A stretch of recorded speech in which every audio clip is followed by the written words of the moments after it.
Hello world, welcome back to the PG.biz podcast with your hosts, me, Brian Baglow, and the ever-radiant Peggy and Salz. Hello Peggy, lovely to see you as always. Lovely to see you as well, Brian. I don't know how you come up with a different adjective every show. That could be a show in itself, perhaps, but radiant is a lovely word. I'm feeling radiant. I'm back from Mao, another whirlwind trip, and bringing back lots of guests for our show as well. Yes, it's so if you missed the last episode of the podcast, Peggy has been off on her travels, going out exploring the forefront of the global mobile games industry and bringing back the guests that you want to hear from. So expect to reap the benefits of all of this jet setting in the very near future as we start to pull in the movers and shakers of the mobile games world. So it's lovely to have you back, Peggy.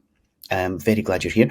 And we are joined this morning by another incredible guest. I don't know how you do it, but every week you bring on somebody who is either, capable of blowing my mind or just who's totally fascinating. We have Mathew Zoern. He's head of studio at Solid Bash.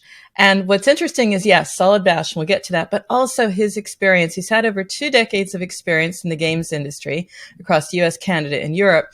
And he has collaborated with top-tier game development and publishing firms, including Atari, right? Remember that? Yes. Yeah, EA, Hasbro, Lego, Funcom, and Sega. And he has been breaking new ground in business development, spearheading innovation, producing top-quality games across multiple platforms.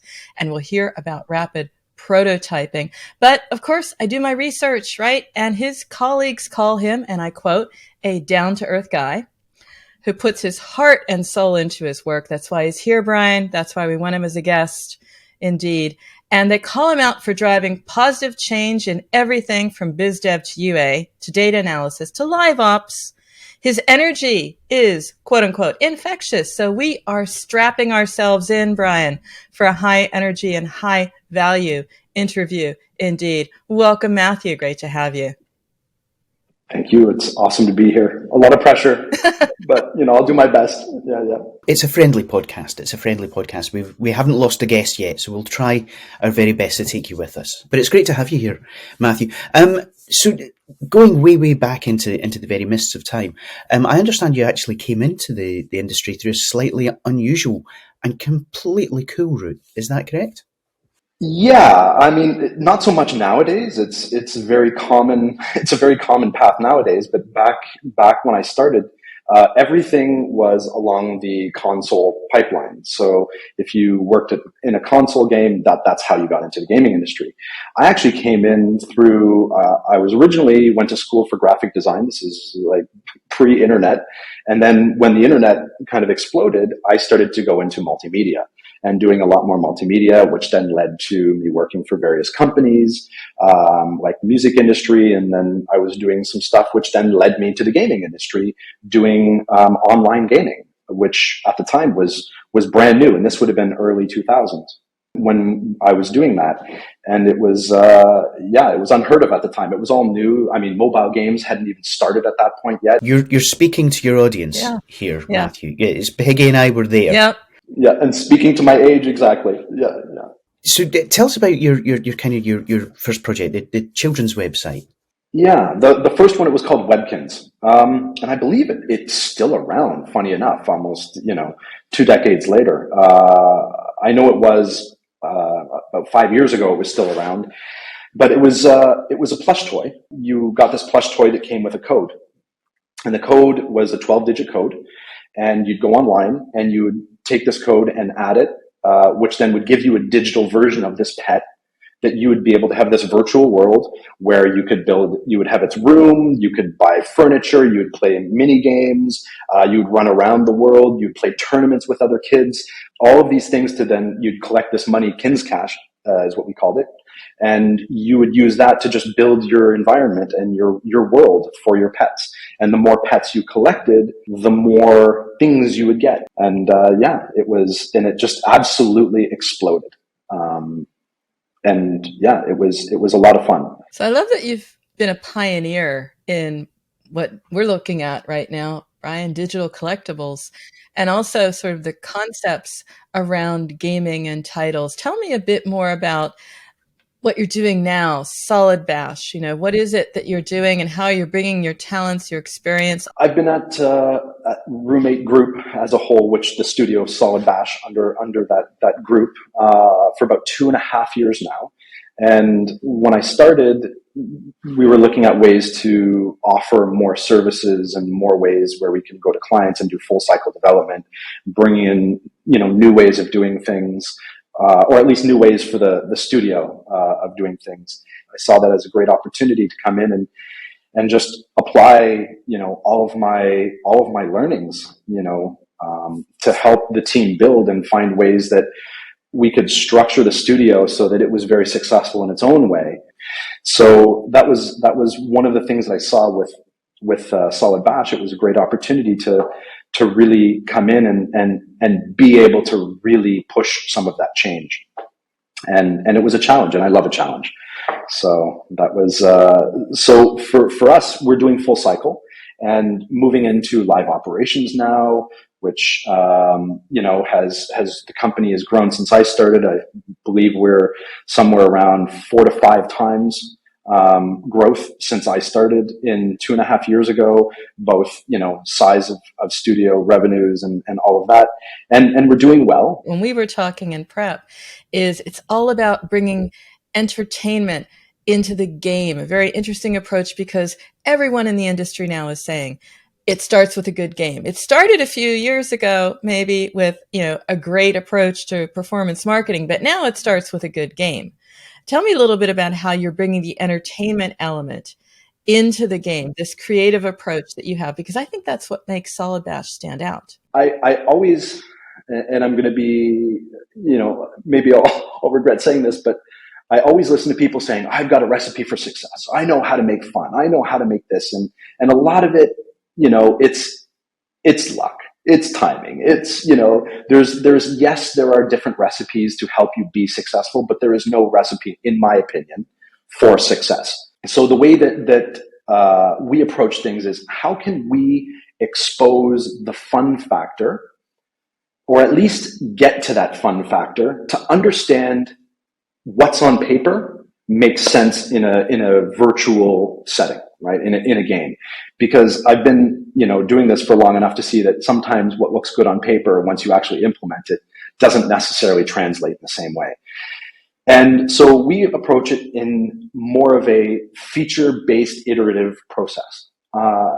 Because what we want to do is get to the fun factor and understand what makes a game fun and what makes a game fun for the users and enjoyable, so that we can build on that core, as opposed to this idea where I still see it today. When I started my career, we weren't looking at alpha, beta, this regimented, okay, we're going to do a first playable, and the first playable is going to be a vertical slice of all the features, and the features are going to be, and it's like this, and that's going to show the fun. And then we're going to expand on the fun, and we're going to expand on these things, and that's how we're going to make a good game.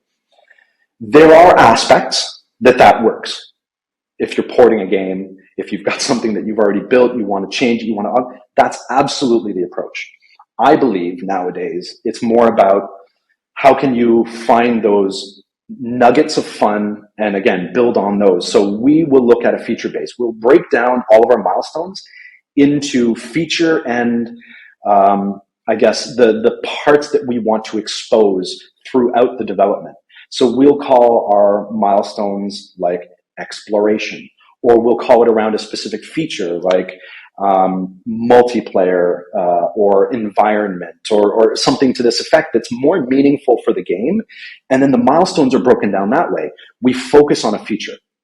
Make sure that feature is fun. That way you're also not building out all of these other aspects that you don't really find those right hooks to build into it. So that you can kind of build this in a more organic way. The pros and cons of this are, production can sometimes lead to areas that you didn't expect, which lead to higher cost or different ways that you had approached it. But at the end of the day, people want a fun game that's addictive and catches something. And this is the model that we've found works not only for us, but seems to work well for our clients as well.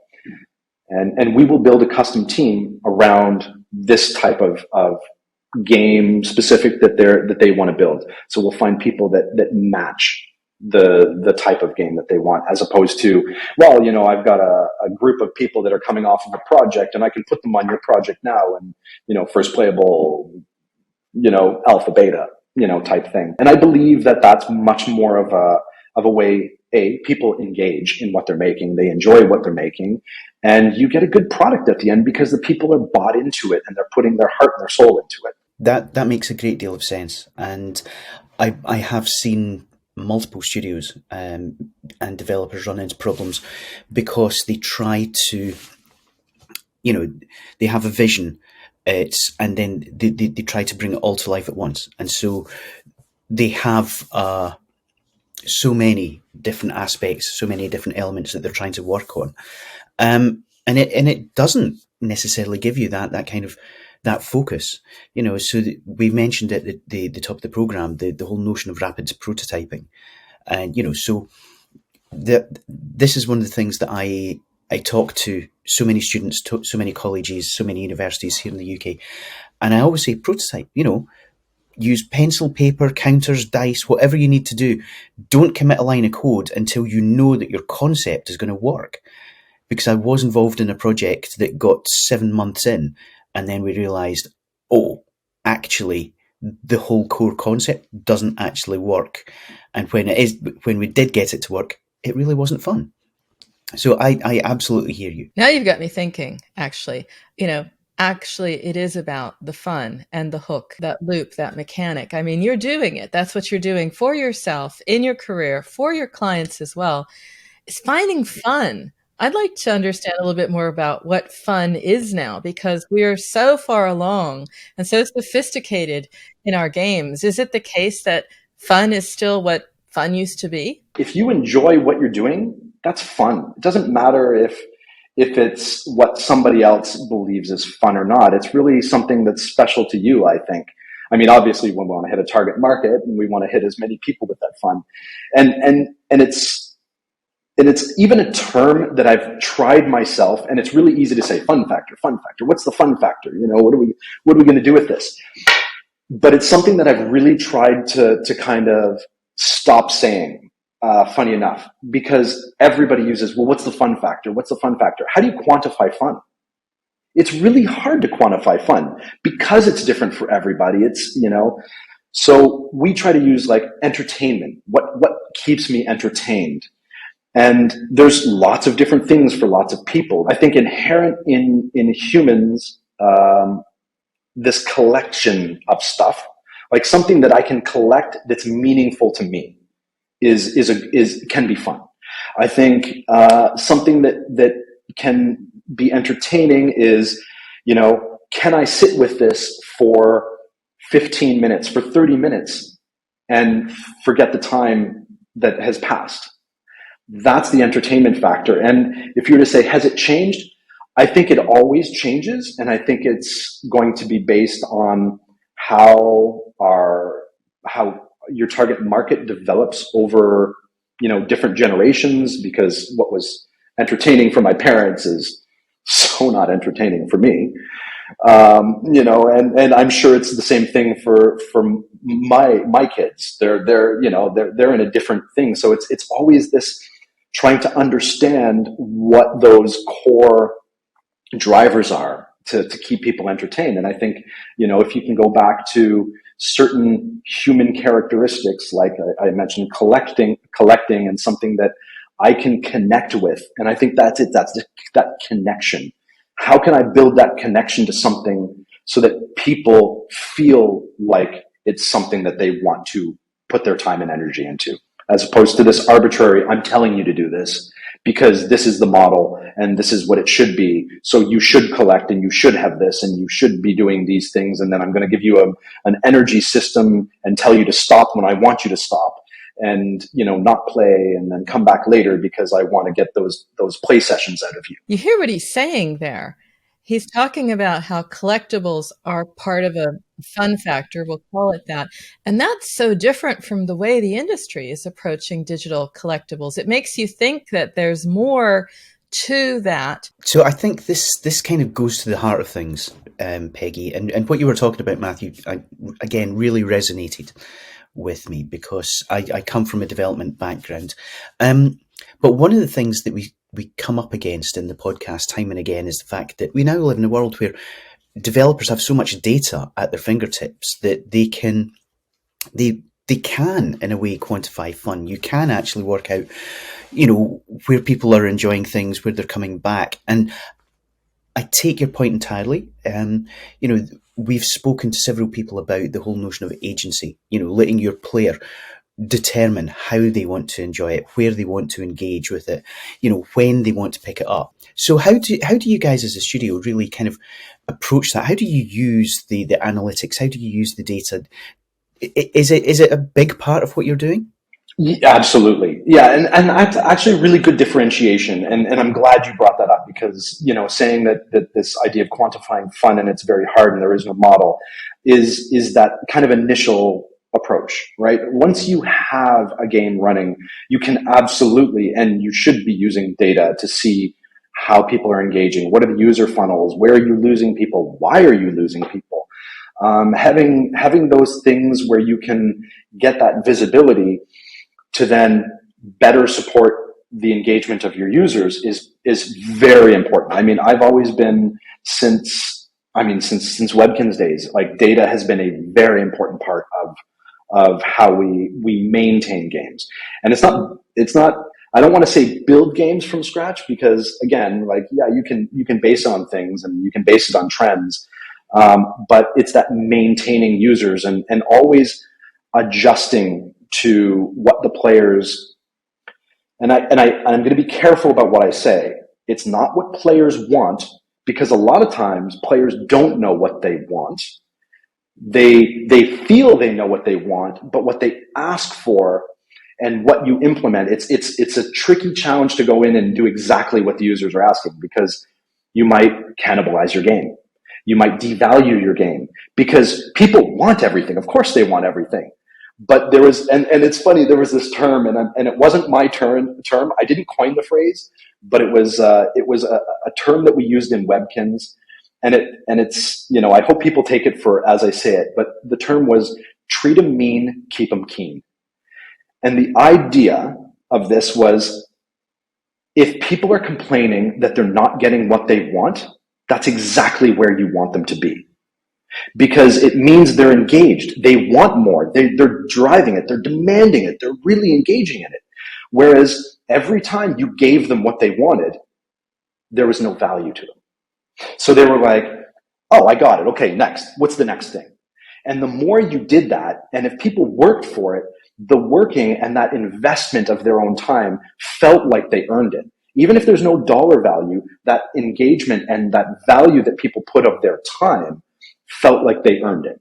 And so there was pride. There was, look what I got. I've got this, even though it's a digital picture. You know what I mean? Literally a digital picture. But it's like, it's that connection again that I'm going back to that's very important. And using analytics to understand what your users are doing as opposed to what your users want, I think is the key to this. It's fascinating for me how that fits into human nature. What you work for matters. It's also a little bit of a good segue. I'm going to take it anyway to talk about you again, Mathew, because in a way you've had a sort of a journey and you've earned it if you look at it, because you've gone from solid bash, you've moved from basically providing a variety of engineering services. Now you're full cycle, right? You're covering the entire game development cycle, including live ops and some other pretty cool aspects of this as well. Just tell us about that journey and how you threw yourself into this, literally. Yeah, it's using the term "thrown myself" because I've always felt like I've been very much somebody to take on a challenge, no matter whether it's a smart challenge or not, for me to take on. But I've always used the analogy where, some people will walk into a room, they'll open the door and they'll look in and they'll check it out. Whereas I kind of like throw the door open, jump in the middle of the room and say, all right, let's do this. What, and kind of just take it how it comes at me. And this approach, if I can go back to the original question, this approach of going into full cycle development, it's that challenge of taking a game from start to finish. And for me, that approach of when you get to a game that is, and I'll use the term complete and, kind of quotes complete, that's when it hits live ops. It's not complete. This is when a game starts. This is when you really see how a game can develop and what it can become. Because up to that point, and this is what we always try to explain to our clients, up to that point, you're just building a foundation to build upon. And from there, you want that 2 years or 3 years. 10 years would be awesome.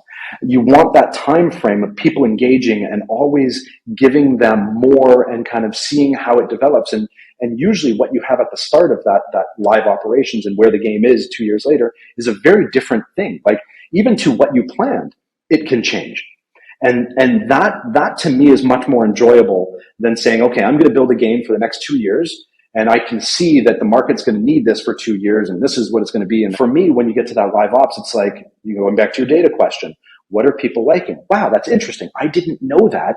What can we do to support that and kind of push it in that direction? So it's this river that I guess is always kind of waving and changing and augmenting, that I love about the full cycle development and the live operations and what I want to bring to the gaming industry. And ultimately, not so much the gaming industry, but to the public, and maybe there's a little bit of pride there to say, put my stamp on that and say, I had a part in that, that was, we did that. That was fun. And I hear you, I again, when I started, it was as soon as it went to Gold Master, the development team could take the next 2 weeks off because our work was finished.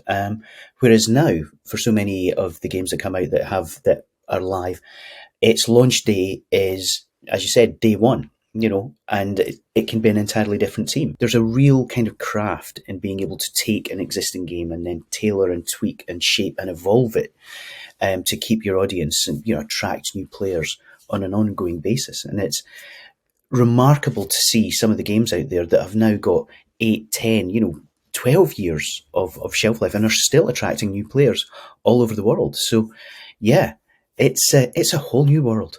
I want to break into song. Please do. We've not had any musical numbers yet, but it was always one of my favourite Buffy episodes. So yeah, exactly. But you don't want to hear me sing, so I'll spare you that. I'll spare myself that embarrassment. But I will do one thing. You said, about leaving your stamp. I understand you won't be able to give us all the details, but you've had me going now, Mathew. I would like to know some of the cooler examples, some of the accomplishments, so maybe something you want to brag about a little bit. I would say one of the very interesting projects that we're working on is so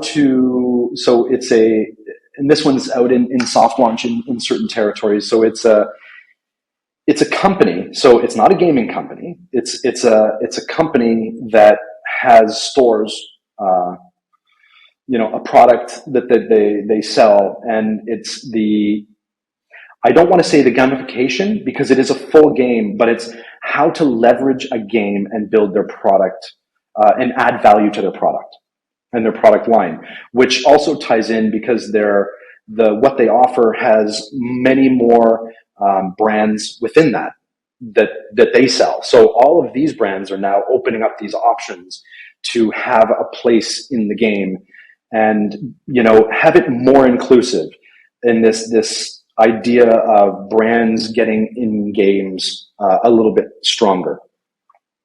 So this one is a very interesting product because I think it has so many opportunities. I like the physical and the digital. I somehow seem to keep coming back in some way to this because I don't know if it's, just the way, or if it's because I've kind of driven it this way, that because we had Webkins with physical products, we had Little's Pet Shop online with physical products, we had all of these things where we had physical products tied to virtual products that it seems this one is very much the same, because there's like 100 and some odd locations. How can we use the physical locations to drive value and tie and bring this idea of entertainment and what I do on a daily basis, and add a layer of enjoyment to these mundane, everyday things that I just have to do.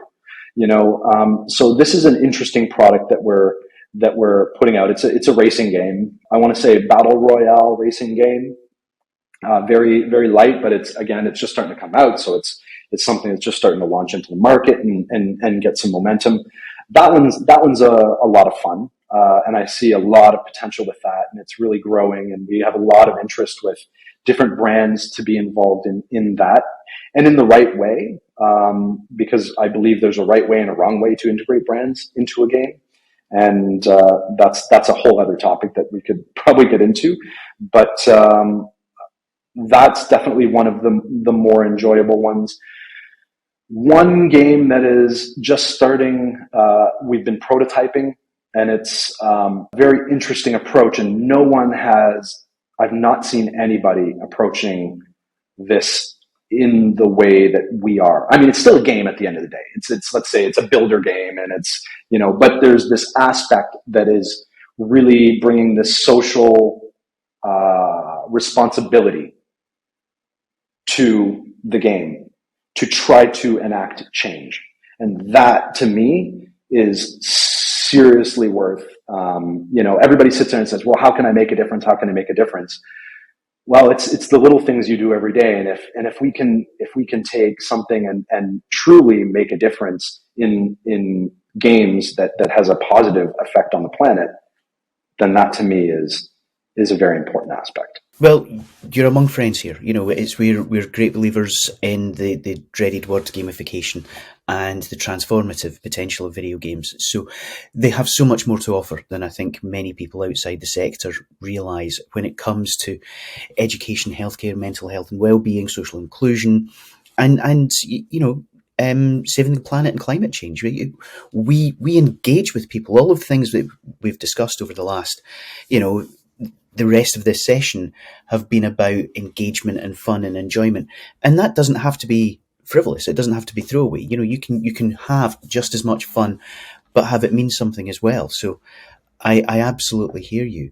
And the value of games to brands, I think, is something that is still emerging. It seems from my point of view anyway, that the brands are feeling their way into this. How are you guys finding it out at the sort of the sharp edge? Do you think brands have kind of recognised the value of games? Yeah, I mean, you can't deny it, right? It's like saying movies, have brands, seen the value of putting their products in movies, It is something that I've been talking about well over 10 years, is this idea of gamification. Like I said, there's a right way and a wrong way. And I think that the understanding of what people think it means to gamify or get involved with a game is I don't want to say unrealistic, but it's not what they think. And this is a constant thing that I'm going through with people, like explaining to people it's not cheap to make a game. Like that alone, people think, well, I can just, take my product and make an achievement board, and put a chat system so people can talk about the product that they buy and unlock achievements, and it's like, that's not fun, or that's not entertaining. Like people do that already. They do that on Instagram. They don't, like that's where people do it. There's, so it's, explaining this to people, and honestly, I don't know if, I'm sure there's got to be a way, but not every brand is going to have a way to integrate.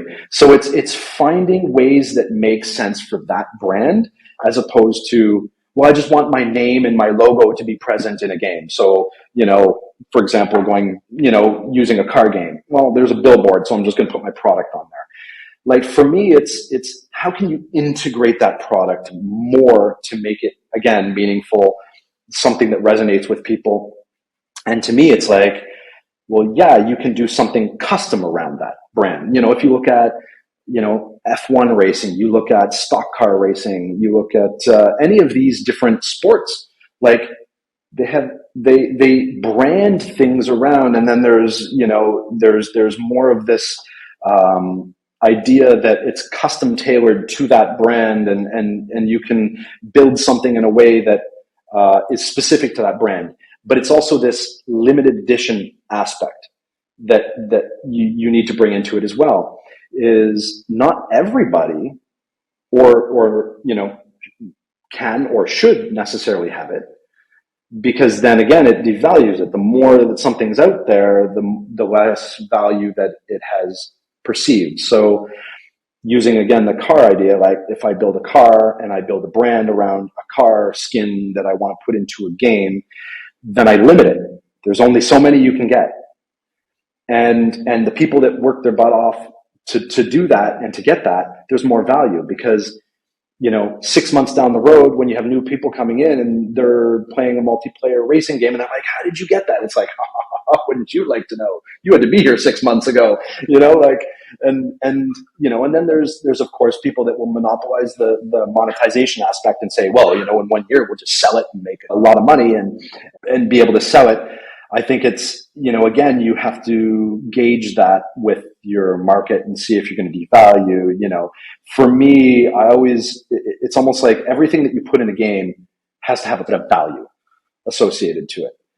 And so that way, what every action that you take, how that will affect the value. Yeah, it's the unintended consequences. You think you're doing a lovely thing for people, and you can have a backlash.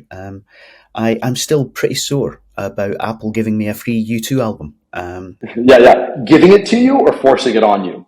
Yeah, it'd been my first choice. Yeah. I mean, not to dwell on that by any means, but it was a very interesting approach. Like, I get what they were trying to do. I think it was, again, this is where the value comes in. By forcing it on everybody, I believe you're devaluing it. If you made it available and said everybody can, then I think that's the choice of the individual. Exactly. It comes down to a choice. But I hear what you're saying, and I think that's one of the things with brands. I've seen so many where there's a tendency to just jump in. And you mentioned earlier, I just want my name on this. And in the early days, a lot of the branded games, there was literally no relation between the brand and the core gameplay. Yeah.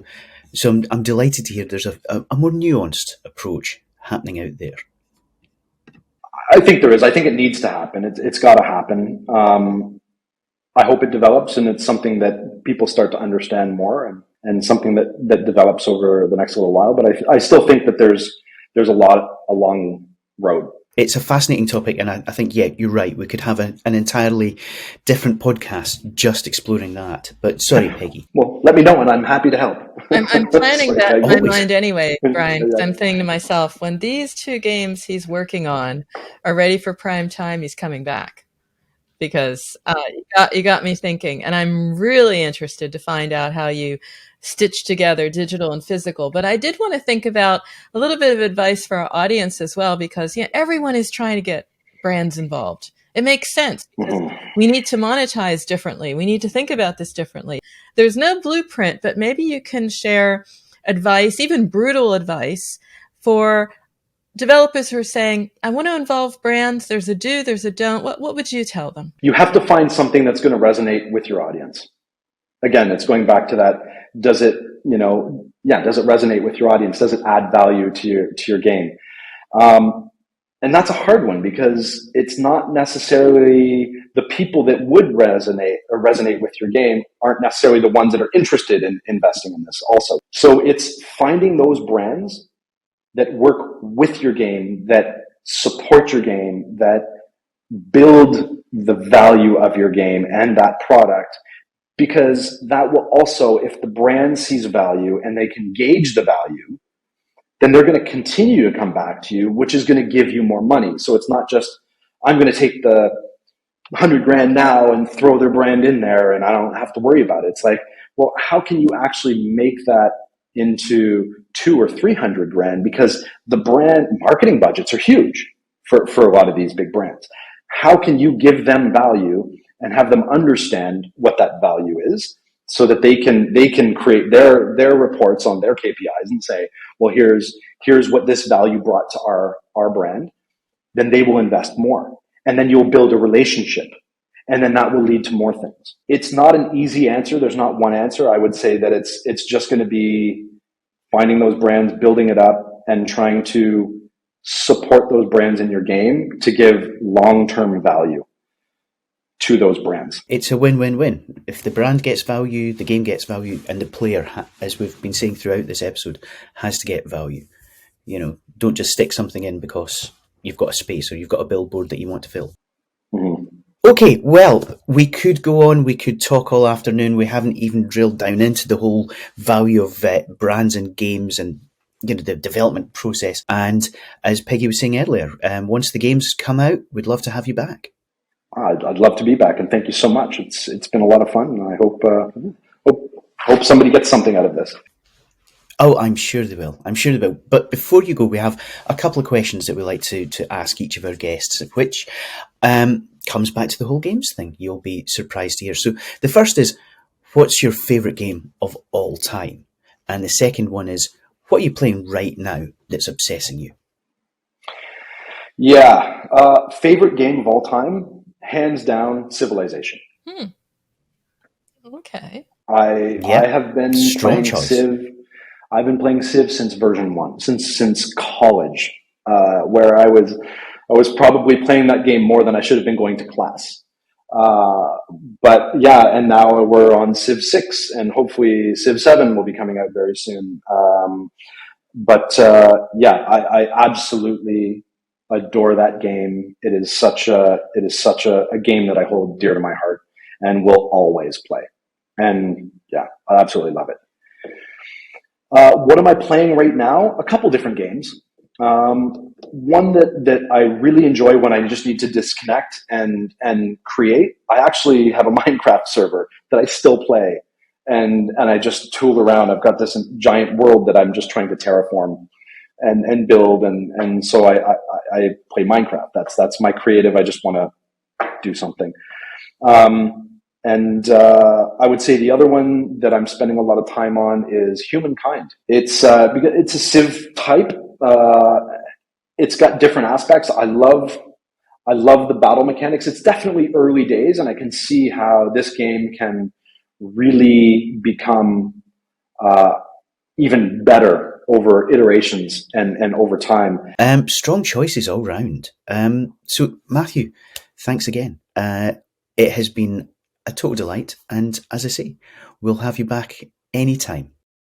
Look forward to it. Absolutely. I Thank will you so second much. that. I will second that and say we've been talking about value the whole time, and I love to jump on sort of like puns and ideas. I have to say it's been an extremely valuable conversation with you, Mathew. And talking about value add, well, we'll do that the next time around. Fantastic. This show is all about how to do your job better, how to make an amazing game, how to market it, and you have a say. So if you have a story or know someone we need to shine a light on, then we would love to hear from you. We want to hear from you. We want to reflect the reality of the mobile games market in all its wonderful complexity and strangeness. So if you have any suggestions for us, if you have any feedback for us, you can always get in touch. You can email us at podcast@pocketgamer.biz. You can find us on Twitter @PGBiz, and you can reach out to us through the pocketgamer.biz website. If you're interested in listening to all of our podcasts, you can find them at pocketgamer.biz/podcast, and we would love to hear your thoughts on future shows. And we've got you covered on all the major platforms, so subscribe to the audio podcast, as Brian said. Look for us on YouTube. If you want to read it, hey, you can do that too, because we have a companion post for you as well on the pocketgamer.biz website. Tune in again for the next edition of the pocketgamer.biz podcast, and we look forward to speaking to you in the near future. Until then, I'm Brian Baglow. I'm Peggy Salz, and that's a wrap until next week.